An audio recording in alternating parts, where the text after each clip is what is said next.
లైవ్లో మాట్లాడాలి. ఈ రీతిగా మీతో మాట్లాడిన ఎదురు చూస్తున్నాను అంటే ముఖాముఖిగా మనం ప్రశ్నలు ఆన్సర్లు మనం పొందుకునేవారు ఎక్కడున్నాయి? ప్రశ్నలు ఇక్కడే ఉన్నాయి, ఆన్సర్స్ ఇక్కడే ఉన్నాయి, జవాబులు కూడా ఇక్కడే ఉన్నాయి.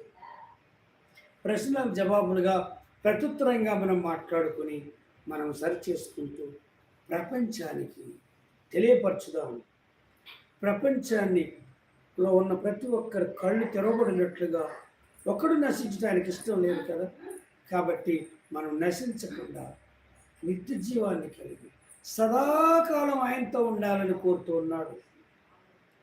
కొలస్సీలు రాసిన పత్రిక 4 ఆయన వచ్చినప్పుడు మనం ఈ మాటలు మీరు ఒకరికొకరు హెచ్చరించుకుంటూ ప్రోత్సహించుకుంటూ మీరు బలపరుచుకొని మీ సదాకాలం ఆయనతో కూడా ఉండుటకు మీరు ఒకరినొకరు హెచ్చరించుకోండి అని ఆ తెస్సలోనిక 4:18 చెప్పిన మాటలు మన ద్వారా నెరవేర్చబడును గాక, మనం నెరవేర్చదుము గాక.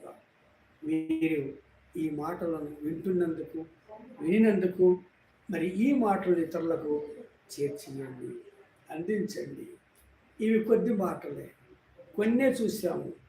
వివరంగా చూసుకున్నట్లుగా మనం పరిశుద్ధ గ్రంథంలో మనల్ని మనం పరిశీలించుకున్నట్లుగా ఇది మనకి ఇవ్వబడిన అర్థంలో ఎలా చూసుకుంటామో ఇది స్కానింగ్. దీని ద్వారా మనం స్కాన్ చేయబడతాం. మన హృదయం, మన తలంపు, మన ఆలోచన, ఎంతకాలం బ్రతకడానికి దేవుడు సృష్టించాడు, ఎంతకాలంలో ఏ వయసులో ఉన్నాం, ఇంకెంత బ్యాలెన్స్ ఉంది మనకి, ఇంకెంత మిగిలి ఉంది, ఇన్ని కూడా మనం ఈ వాక్యం ద్వారా ఈ పరిశుద్ధ గ్రంథం మనం చూడగలం, మనం నేర్చుకోగలం, మార్చుకోగలం. సిద్ధపడి ఇతరులను మనం సిద్ధపరచుదుముగాక. దేవుడి ఈ మాటలు దీవించుదుగాక. ఈ రీతిగా మీతో నేను మాట్లాడటానికి దేవుడిచ్చిన ఈ గొప్ప భాగ్యాన్ని బట్టి, అవకాశాన్ని బట్టి నా హృదయపూర్వకమైనటువంటి కృతజ్ఞతలు చెల్లిస్తున్నాను. మీరు అందరూ బాగుండాలని, నేర్చుకుని మార్చుకొని సిద్ధపడాలని, మనం కలిసి దేవుని పరిచర్యలో వాడబడాలని మీ వంతు మీరు చేయండి, సబ్స్క్రైబ్ చేయండి.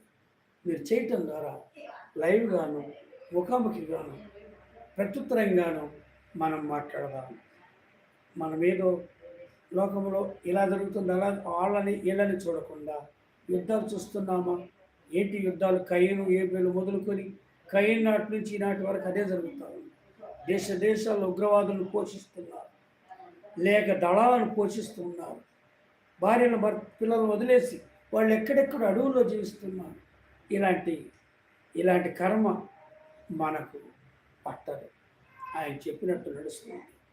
మనల్ని బట్టి మన పొరుగు వారిని మనం తెలుసుకుంటూ ఎలా ఉంటామంటే ఒకరినొకరు ప్రేమించుకుంటూ, ఒకరికొకరు విధేయులమై, ఒకరికొకరు ప్రయోజకులమై, వ్యక్తులమే కాకుండా, కుటుంబాలే కాకుండా, గ్రామాలు, రాష్ట్రాలు కాకుండా దేశాలు కూడా ఎంతో ప్రయోజనకరంగా ఒకరికొకరు హెచ్చరించుకుంటూ, ప్రోత్సహించుకుంటూ, తన పొరుగు వారిని ప్రేమించేవారుగా వ్యక్తిగతంగా కుటుంబాలు, రాష్ట్రాలు, దేశాలు కూడా ప్రేమించుకునే దేశాలుగా ఉంటాయి. అలా మనము లేఖనాన్ని మనం విరివిగా వివరించి బోధించడముగాక, ప్రార్థనాపరులుగా ప్రార్థించడం ద్వారా మనం చూస్తాం. కనుక ఈ మాట మరి నా గురించి ప్రార్థించండి, మీ గురించి నేను కూడా ప్రార్థన చేస్తాను. మనం ప్రార్థన ద్వారానే అన్నీ చేయగలము, చూడగలము, ఆయన చిత్తమును నెరవేర్చగలం. దేవుడి మాటలు దీవించునుగాక. మరి మనం ఇలా ప్రతిరోజు కలుసుకుందాముగాక. ఇచ్చిన ఈ అవకాశాన్ని బట్టి నేను ఎంతో కృతజ్ఞతలు చెల్లిస్తున్నాను. మరి అభ్యంతరాలు లేకుండా, ఆటంకాలు లేకుండా జరుగునట్లు దేవుని సహాయం వేడుకుందాం, ప్రార్థిస్తాం. అందరికీ నా హృదయపూర్వకమైనటువంటి కృతజ్ఞతలు చేస్తాను. ఆమేన్. ఉందాం.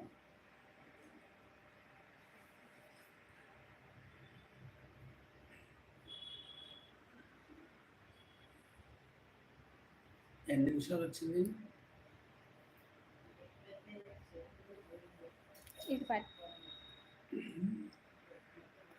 కాలేదా?